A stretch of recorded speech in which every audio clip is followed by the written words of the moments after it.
Olá, eu sou Pedro Moreno e hoje nós vamos falar o que é permanent loss e quais os recursos que isso traz para a gente, malefícios e benefícios. Mas antes, vamos aqui para o vinheta do canal, que é a compra de Bitcoin. Então, eu já fiz a compra aqui de R$ 50 e eu também já transferi R$ 400 para Bitcoin para evitar ficar fazendo TED toda vez, né, ou Pix toda quarta-feira. Já está feita a transferência aqui só para facilitar. Eu separei aqui alguns artigos, eu não vou ler os artigos, tá? Eu vou colocar o link na descrição, você pode ler se você quiser. Dois artigos que resumem bem o termo, né? E explicam bem o que é o permanent loss. Tem até uns exemplos aqui bem interessantes. Mas eu fiz a minha própria guia aqui. E se a Uniswap permitir, né? Porque está fora do ar aqui hoje, eu vou mostrar um exemplo dentro da Uniswap. Então, esse quadro vai ser o dicionário cripto, né? Nós vamos falar de permanent loss, mas para colocar todo mundo no mesmo patamar, eu vou resumir aqui alguns assuntos, alguns termos antes. Então, DeFi, você vai se deparar muito com esse termo, que significa Decentralized Finance, é uma abreviação para Decentralized Finance. E traduzindo seria finanças descentralizadas. Então, se você faz uma transação de Bitcoin de uma carteira para outra, né, essa transação ela usa um contrato. Esse contrato diz que tal carteira deixou disponível determinado valor e determinada carteira vai ser beneficiada desse valor e esse contrato deve ser executado automaticamente. Isso é um contrato inteligente e toda transação feita nas criptomoedas, desde que não use nenhuma corretora, é um meio de usar a finança descentralizada. Então, o que é muito confundido às vezes é o que é Decentralized Finance. O Farm é chamado de DeFi muitas vezes. Eu vou falar sobre Farm mais para frente, mas não vamos confundir esses termos, tá? Decentralized Finance é tudo que não usa um lugar central para convergir as operações. Então, se você sempre usar uma corretora, você está centralizando a sua operação dentro dessa corretora. Se você não usa nenhuma corretora, você faz a operação simplesmente entre pessoas, você está usando o DeFi, né, o Decentralized Finance. O smart contract é isso, é o que está por trás de toda a transação das DeFi, né, da Decentralized Finance. O smart contract, ou contrato inteligente, é o algoritmo. Então, como eu expliquei antes, né, se você faz uma simples transferência entre uma pessoa para outra, existe o algoritmo. Ó. Tal carteira permite o saque de tal valor. Tal carteira vai ser beneficiada de tal valor. Execute-se agora. Simplesmente são esses três passos, uma transferência. Claro que eu estou dando um exemplo muito simples e o farm e outras coisas que nós vamos ver aqui, como provimento de liquidez, são contratos bem mais complexos do que isso. Mas tudo que não usa um meio central é Decentralized Finance e usa um contrato inteligente. Tá? É uma simples transação, usa um contrato inteligente. Liquidity Pool, ou piscina de liquidez. Uma piscina de liquidez é o travamento de criptomoedas em um contrato inteligente que permite o uso por terceiros com regra previamente estabelecida, geralmente usado para prover liquidez na troca de tokens em uma exchange descentralizada. Existe também um termo específico para isso. Quando você provê liquidez, você está fornecendo liquidez como um automated market maker, né? É o fazedor de mercado automático. O que é esse automated market maker? Se eu tenho um Ethereum e eu quero trocar ele por DAI, eu posso procurar alguma pessoa que tenha DAI, combinar com ela o preço e falar assim, olha, você me manda 2.000 DAIs e eu te mando um Ethereum. E aí eu tenho que fazer toda essa logística de procurar uma pessoa e essa pessoa aceitar essa troca, ter esses DAI. Então, a exchange descentralizada, né, a corretora descentralizada, ela serve para facilitar esse processo. Então existem as corretoras que são algoritmos, são softwares que têm esses contratos já previamente escritos, e em vez de você ficar procurando uma pessoa que tenha uma ordem lá, né, que tenha uma ordem no valor que você quer, você simplesmente fala assim, olha, eu quero comprar Bitcoin, eu quero comprar Ethereum por 2.000 DAI. Assim que tiver uma oferta, você vai receber os 2.000 DAI e vai ser tirado da sua carteira o Ethereum, um Ethereum que você botou para a ordem. Isso poderia funcionar simplesmente no order book, né, o conhecido order book, que é igual você conhece no mercado financeiro e tudo mais. Só que no mercado financeiro tradicional também existem os market makers. Eles agem para facilitar, para aumentar a liquidez. Então eles vão ali comprando de quem quer vender e vendendo para quem quer comprar e recebendo uma taxa por isso. Né? É uma taxa, geralmente eles recebem um valor combinado com a corretora, né? Isso falando no mercado tradicional. É para prover liquidez. Porém, o mercado de criptomoedas, ele ainda é um mercado muito pequeno. E por ser um mercado muito pequeno, não tem tantas ordens assim, e é um risco muito grande para uma empresa fazer prover liquidez para ativos tão pouco líquidos. E através dessa ideia surgiu a ideia das corretoras descentralizadas e as piscinas de liquidez. Com a piscina de liquidez, várias pessoas podem entrar com um valor pequeno. O algoritmo que vai fazer essa liquidez já está pré-determinado lá naquela corretora, né, no script que constrói aquela corretora. Esse lucro que seria feito pela corretora de ganhar em cima das taxas, ele é distribuído para aquelas pessoas que fazem o provimento de liquidez. Então, é uma oportunidade para pessoas como nós, que não somos grandes bancos, né, que são pessoas comuns, vão poder receber taxa em cima de $50, de $20, de $100.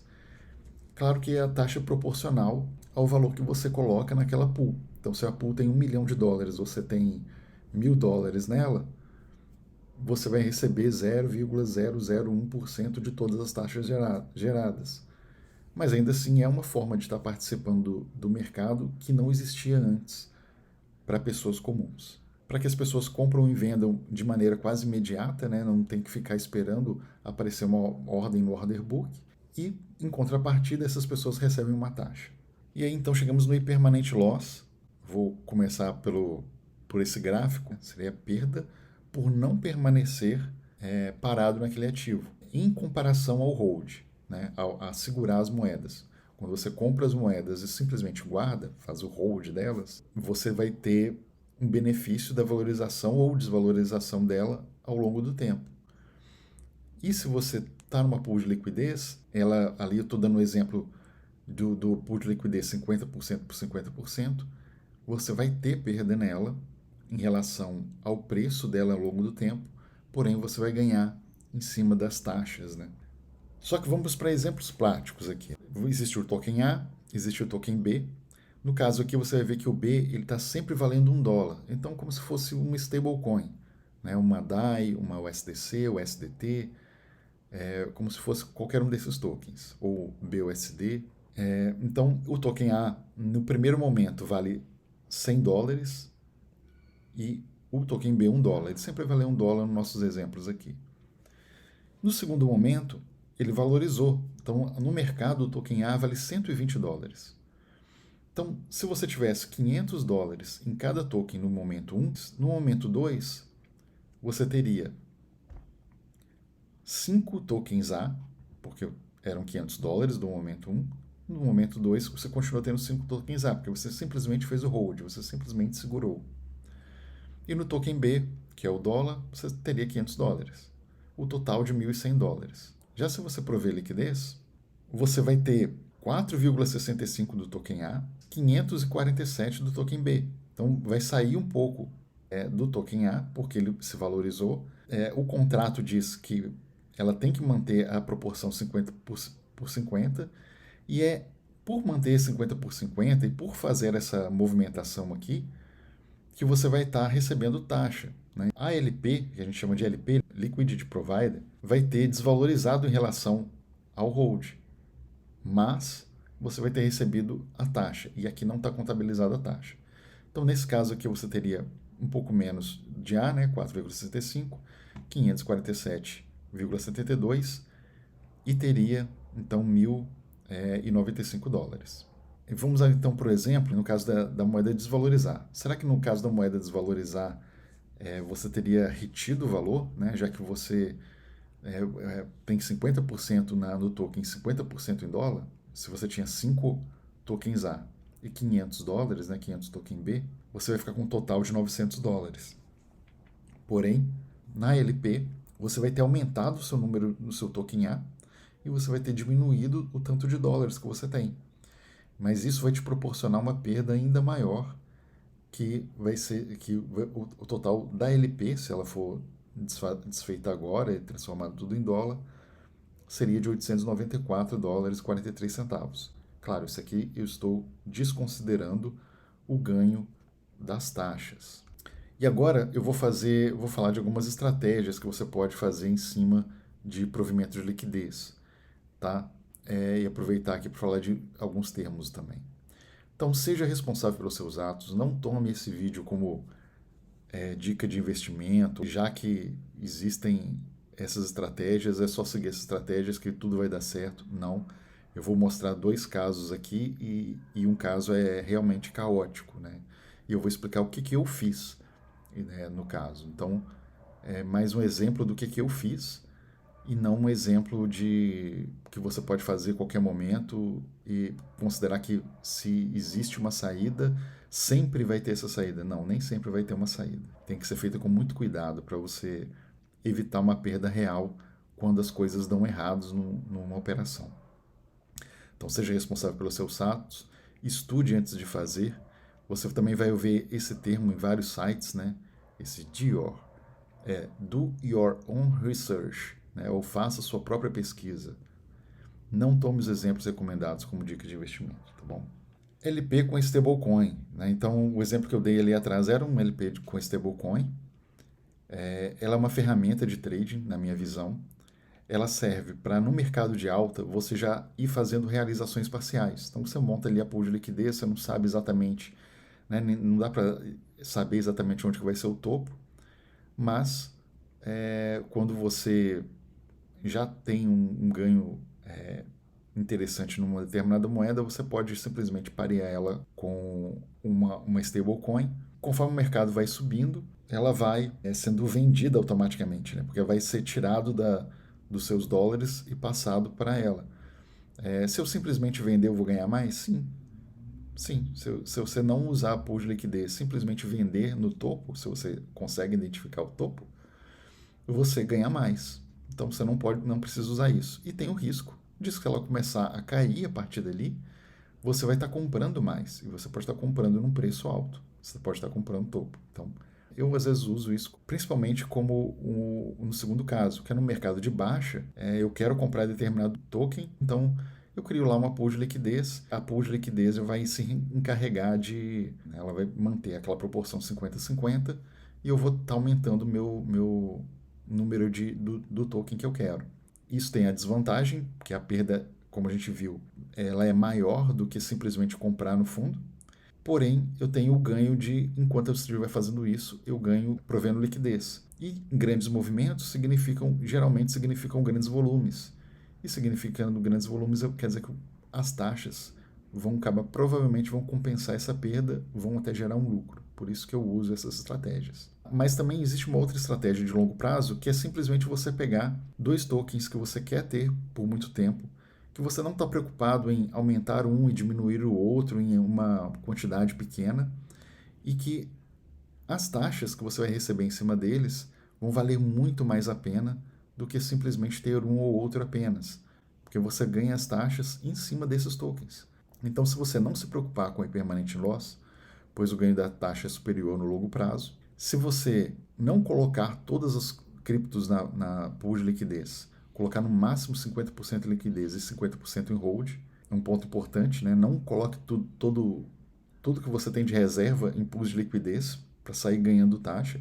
Você vai ver que a recompensa das taxas da pool de liquidez ela é muito alta em relação ao mercado tradicional, muito alta em relação a, ao que geralmente a gente tem acesso aos mercados. Então, entre devagar, não entre até nem com 50%, entre com 5%, com 10% das suas criptos, ou até menos do que isso, tá? 1%, 2%. Primeiro aprenda a fazer, mas quando você já se sentir confortável, mesmo se sentindo confortável, mesmo sabendo o que você está fazendo, mesmo querendo ter os tokens por muito tempo, nunca entre com 100% dos tokens em pools de liquidez. Entre no máximo com 50% dos tokens. Você vai poder aproveitar melhor oportunidades do mercado para poder então comprar mais barato. E lembre-se sempre, longo prazo é prover liquidez de ativos úteis, ativos com bons fundamentos. Não adianta querer, vou ganhar taxa em cima da euforia de Dogecoin, em cima da euforia de Shiba Inu. É bem provável que você perca dinheiro muito mais com a desvalorização do token e com a desvalorização da pool de liquidez do que o ganho que você vai ter com as taxas. Use sempre bons tokens, tokens que são usados no mercado. Se eles se mantêm com bastante liquidez por muitos dias, semanas e meses, esses são tokens que você pode consultar e ver se eles realmente têm essa liquidez por muito tempo. Então, realmente, provavelmente são tokens que você vai poder usar por muito mais tempo e ter eles na carteira. Peguei aqui uma situação de caos, tá? Então, aqui tem uma situação, no momento 1, eu entrei com o token valia $125. No momento 2, ele caiu quase tudo, né? Caiu de 125 para $5. E o que acontece? No primeiro momento, eu tinha 4 do token e $500, né? E 500 do token B, 4 do token A e 500 do token B. Isso, se eu tivesse feito hold, eu teria $520. Mas como eu fiz o provimento de liquidez, eu fiz a LP, acabei aumentando meus tokens. Então agora eu tenho 20 tokens do A, só que eu fiquei só com $100. Então eu fiquei com $200 no total. Tive uma perda aí absurda, né? Se no início eu tinha $1.000, né? Porque era 500 em cada um. No final eu tô com $200, perdi 80% dessa conta. Então, essa estratégia do caos aqui, ela é uma estratégia que você tem que definir o capital que você vai entrar em risco antes. E esse capital você tem que pensar nele como um risco de 100%. Se você perder todo ele não vai te fazer falta. E ela não é para ganhar dinheiro, tá? Essa estratégia para o caos é simplesmente para não perder. Então o que aconteceu? Nesse momento eu estou com 20 tokens desse token que desvalorizou. O que eu posso fazer? Eu posso desmontar a liquidez, comprar mais tokens. Com esses $100 que ficaram na minha carteira, eu vou comprar mais tokens, eu vou passar a ter 40 tokens. E é isso que eu posso fazer aqui. Ó. Então, desmontando a LP, usando o token B para comprar o token A, eu vou ter um total de 40 tokens, a um preço de $5 cada. Então eu pego ali o capital inicial, que era $1.000, dividido pela quantidade de A, que são 40, e eu vou chegar ao preço de $25. Então eu faço hold, né? Então agora já desfiz a pool de liquidez, não estou mais sofrendo com impermanente loss. Eu seguro ele. Caso ele volte para $25, eu posso simplesmente sair sem prejuízo, vender esses tokens, voltando para o token B, né, que é o token da stablecoin, do exemplo aqui, e então sair com os meus $1.000 de volta, porque eu tenho 40 tokens a $25, vai dar $1.000. Pô, você está falando de uma valorização de 5 vezes, né? De sair de 5 para 25.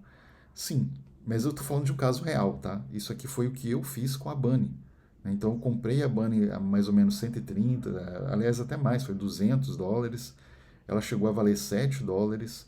Eu estava com a pool de liquidez, eu desmontei a pool de liquidez, comprei mais Bunny ali só com o dinheiro da pool e a Farm vai te dar algum incentivo.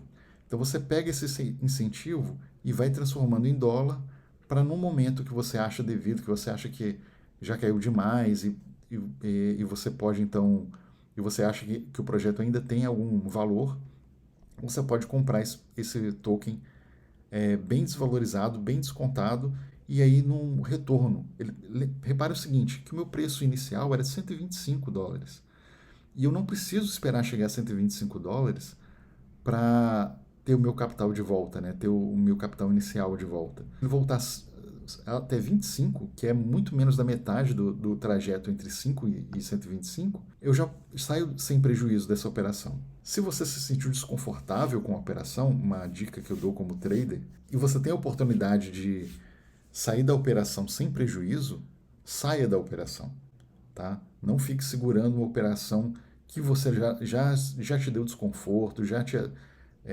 atrapalhou emocionalmente de alguma maneira. Claro, se você entrou com capital que você aceitaria, né, que se chegasse a zero você não seria prejudicado, você vai ter qualidade emocional suficiente para esperar esse momento, né? Porque você tem que ter paciência, né? A paciência é que vai te trazer dinheiro no mercado especulativo. Então, só para finalizar aqui, o que é farm? Eu não vou saber traduzir farm, tá? Porque seria, sei lá, fazenda. É meio que isso, né? Você está plantando ali. O que é o farm? É uma troca de presentes, tá? Que pode ser, às vezes, um presente de grego dessa corretora.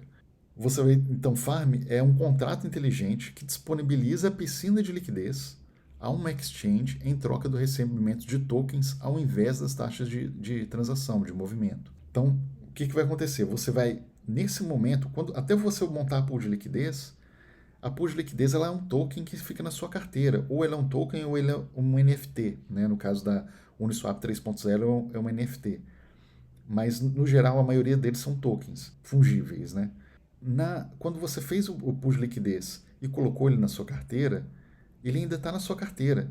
O token ali é seu, só você pode desfazer essa pool e quando essa pool é desfeita, automaticamente os tokens voltam para a sua carteira como os tokens originais.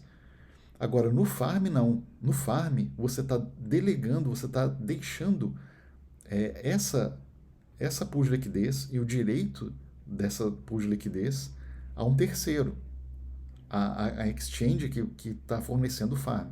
Geralmente, o que elas oferecem, né, a recompensa que elas oferecem por isso, é o token delas próprias, para que você, então, numa promessa de que você vai ganhar ali de uma maneira regular ou recorrente um determinado token por um determinado tempo. Cada um vai ter uma regra de uso, de recebimento. E esse incentivo geralmente é muito maior do que o que você receberia nas taxas.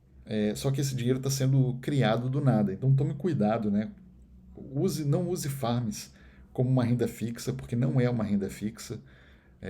Não use elas como um rendimento garantido, porque você não vai ter elas por muitos anos, por muito tempo, tá? Você pode ter ela por alguns meses, você pode ter ela por algumas semanas e algumas por alguns dias apenas. E outra coisa, muitas delas, a grande maioria das farms são scans, são projetos que estão ali só para fazer um golpe, para pegar os tokens das pessoas que não sabem o que estão fazendo e então ficar com o dinheiro delas. Então, são realmente pirâmides financeiras. Então, sim, faça sua pesquisa, não entre em qualquer farm, não entre de qualquer jeito. Use um dinheiro que você não vá precisar dele no curto prazo, porque pode ser perigoso, tá bom? E com isso, então, eu vou concluir aqui o vídeo. Muito obrigado por ter assistido e até o próximo vídeo.